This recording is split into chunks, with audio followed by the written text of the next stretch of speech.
Jam 3 kok sida kenek awakku. Wis tak ati-ati lho, kok sida kenek ana. Oh, aduh. Oh. Oh, aduh. Oh, ya. Oh, ya.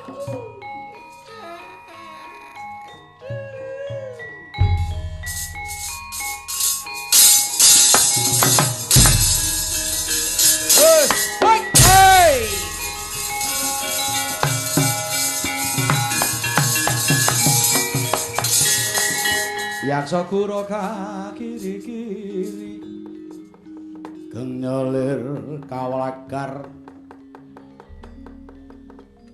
mangguh mungsuh minta lawan ladalah Raja Satriya Raja Satriya Raja Satriya wah lah ora mangsuli parat ana paran wah suarane maju leganing atiku Harjuna Ayana Janaka kapara nyata Detya kala pedhut segara maju leganing atiku candhak samprika nglyak bledok wadakmu kowe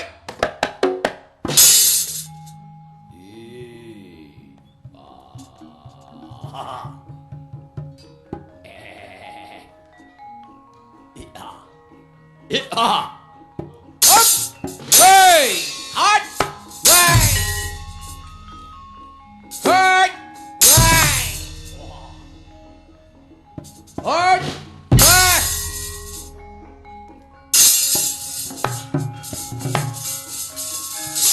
Hey! What? What? What?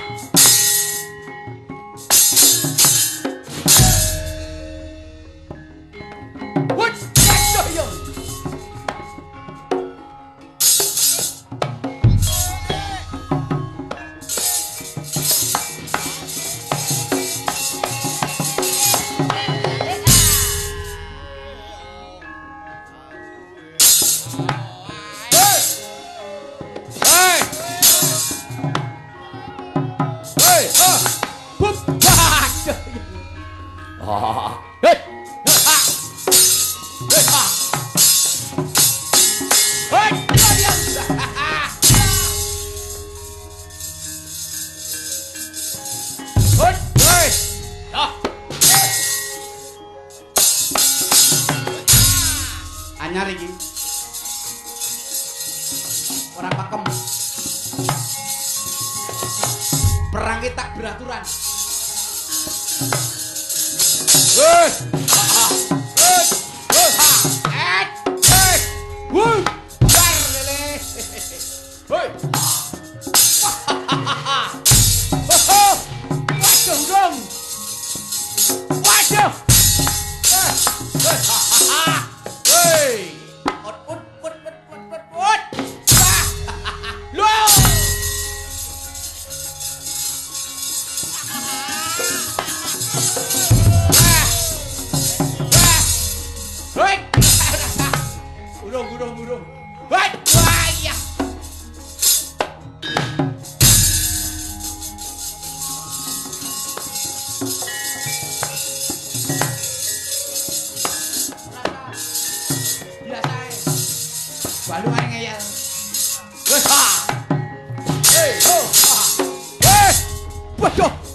ngantuk.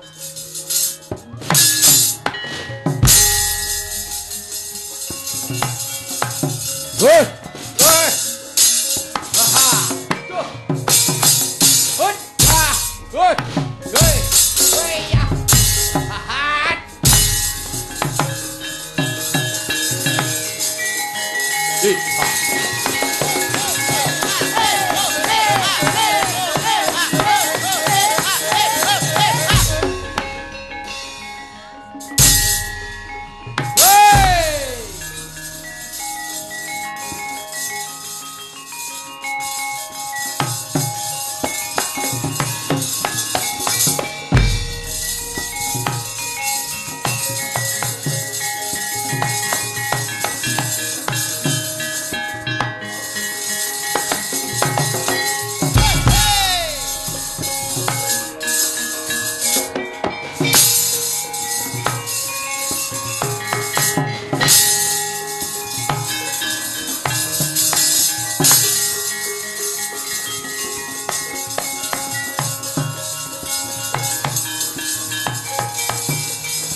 Buta amis menabakmu lepas jemparing pedhot gulumu.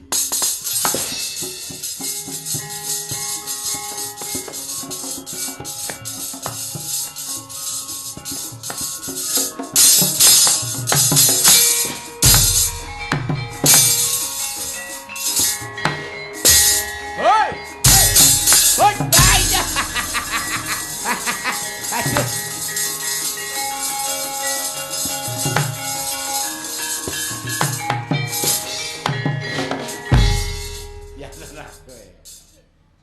Kok metu kok ngeterke sinden. Mula kok sing ireng ora ketok genti sing tanpa nganggo kelambi. Oh, buta ki mau ngeterke nguyuh to. Tupet. Mula umur ki pancen rasa diapusi. Mundak tuwa ki saya suwe kok mundak beser. Buta galak. Sepira Mas? Buta galak. Solahe lunjak-lunjak mlaku. Nyandak kancane kanjak. Maneh rupamu ting celone. Kae buron apa tak senggo buron kang aneh. Lah wong kowe wis marah-marahi. Lah wong kowe wis marah-marahi. Terus Sik, hop. Ya nganggo mic lho kok malah kukut-kukut buku. Iki ki ora rampung. Aduh. Bali. Buta galak. Solai lonjak ngadeg cikrak nyajak sampur lulit tanjak ngadeg bali maneh rupamu teng jalone dewi buron Apa tak senggo buron kang aneh. lawang kowe sing ora marahi lawang kowe sing ora marahi gawe muka usuh hihi aku wedi ayo kanca padha bali kalung ae mripate perak-perak kulite ambeng kerok Silite ora cetha. Ungkan bojone wis nembang kok malah SMS-anan iki karo sapa? Wis ora jujur. Kepruk. Ngerti nek bojone mau sujanan. Kok maring ning ngarepe SMS-an karo wedokan liya lho. Oh, dadi kok ngono janjimu jare anak loro saya gemati. gombal Gombal telek. malah ora cethok. Oh, ora. Sayang meneh. Biyen we lara we dilus-elus sikile. Ora lara ditakok-takokke. Santek ya, Gong. Bareng metu anake wedok kok terus disambi BBM karo selingkuhane. Sapa sing wedok ora muntap? Wong lanang keparat. Ora cetha. Ngono kaya duwite gajine gede-gede ya. Umum-umum meneh aku. Ya togok e kemaki. Ning ya tetep tak tresnani. Yang sabar ya, Bos. Loh. Buta ta? Ana ati irana. Kowe buta? Aku buta. Wah, rada repot iki. Sajae tunggale Agung Pengging. Halo, oi, eleng apa wae. Piye? Aku alo kowe telengmu apa? Welah.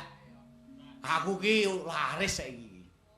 1000 dalang tak ladeni kok. Wis, ijik nyampur sari. Ijik dodol rokok. Ya bangkai kupinge bocah. Kupinge bunek. Aku akon alo kowe telemu apa lho Kang. Lah iya. Aku ki wingi malam Jumat entuk 1000 tak gandhahi. Emu makamu. Ditakoni jenengmu sapa? Omahmu ngendi? Ngono lho, Ang. Truk kuwi kurang ajar ya. Lah ngopo?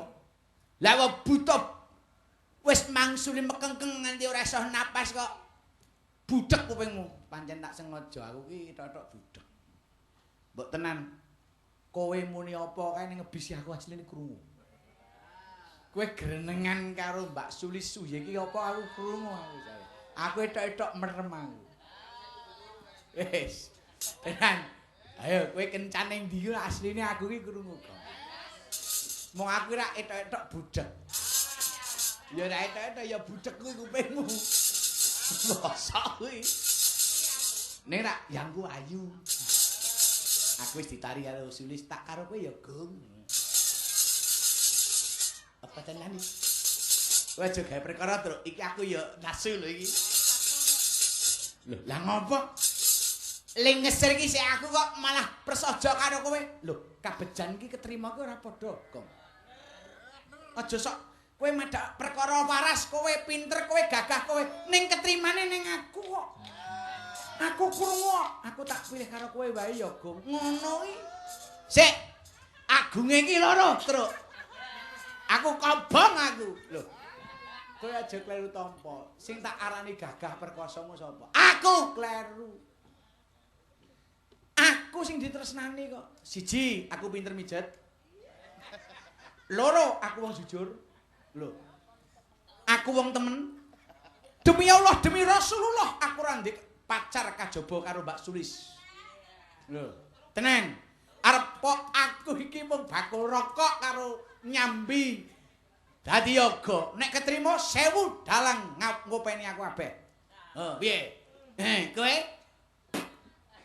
Kowe karo kancamu Mariono ngipangi rakur kok. Lah Mariono kulino lapor kok bajiret tenan.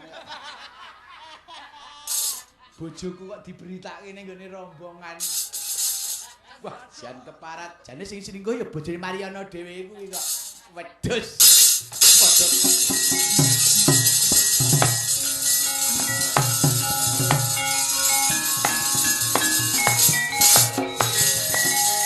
Abuk sira berata jaya berata kita kuwi jadi wis ora pati ta kuwi. Ya abuk sira berata jaya berata ora pati dia tak. Ya abuk sira berata jaya berata iki wis sure gare.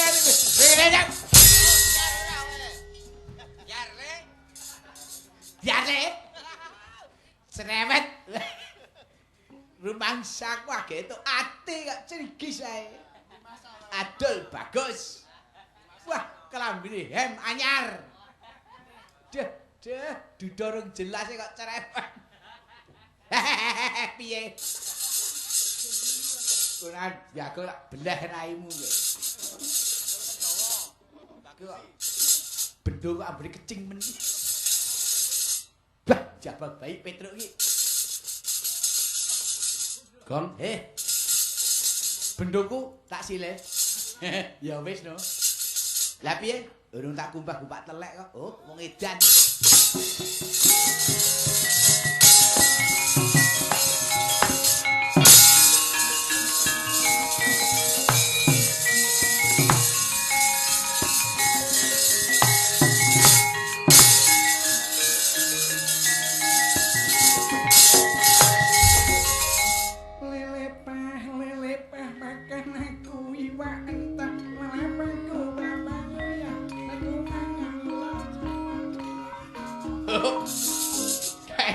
Buta lanang apa buta wedok kok larase kok cuwilik men ah.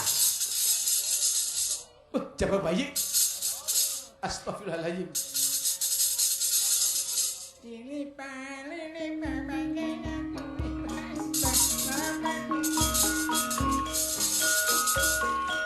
Waduh, ora sembodo karo awake gedhe lho. Kok tumbuhnya kok ndak begitu lebat. Lele pa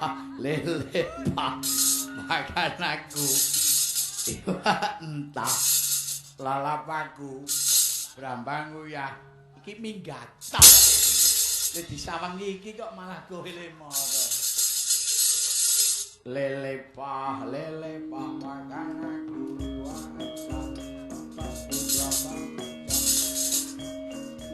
wait bojone mara. Aku diseni-seni. Sapa? Petruk denggele melacat. Loh, kok ngerti? Bos, bojomu.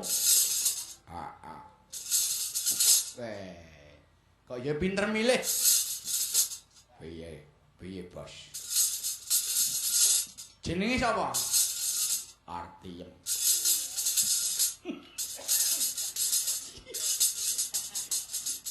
Lelanang matane plorak-plorok. Wah, ya melu. Mundur ana. Sini. Sumak. Golek godhong ditutupi. Ya, iki pamer. Ini. Lepa.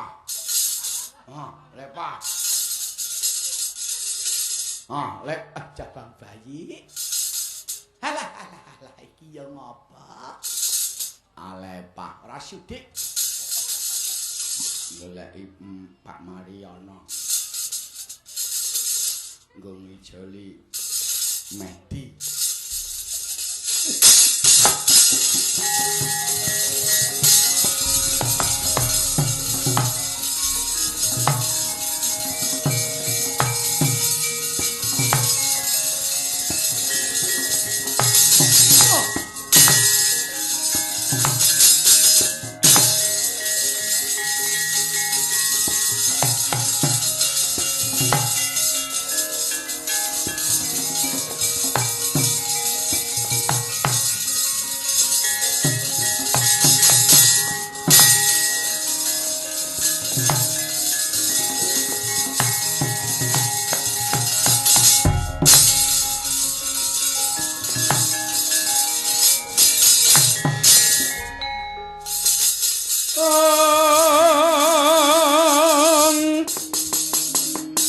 Miat langening kalang yawana klara pandamun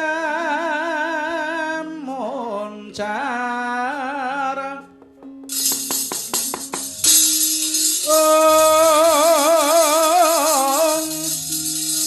tinon ler kakonang